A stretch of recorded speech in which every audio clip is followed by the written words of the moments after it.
Malinaw po yan. So wala na tayong pagsinungaling.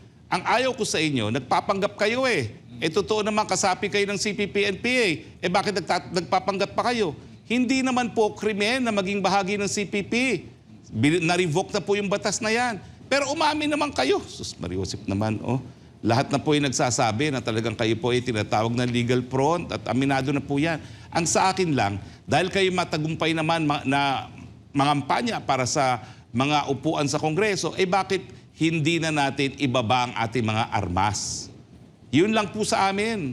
Pero kung ang teorya at mga ideas lang ang pinag-uusapan, kinakailangan po talaga makilahok ang mga komunista.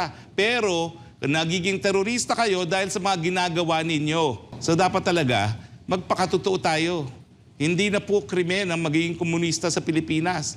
Aminin. Kaya lang, yun nga po, paano ang inyong rason na hindi bumibiyak ang Communist Party of the Philippines doon sa mga terroristic acts ng kanilang armed group na No People's Army. Yan po talaga ang problema. Kita mo ngayon, pinapakita din yung naging statement mo dito kay UN Rapporteur doon sa hearing kahapon at tinanong po yan ni Kabataan Party List Congressman si Raul Manuel. Ayan.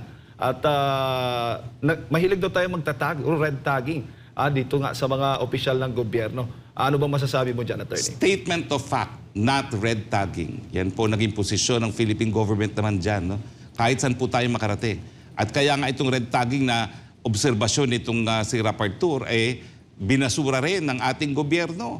Kasi sa ating lipunan, alam natin kung sinong lumalaban talaga para buwagin ang gobyerno ng Pilipinas. At yan po ang teroristang CPP-NPA.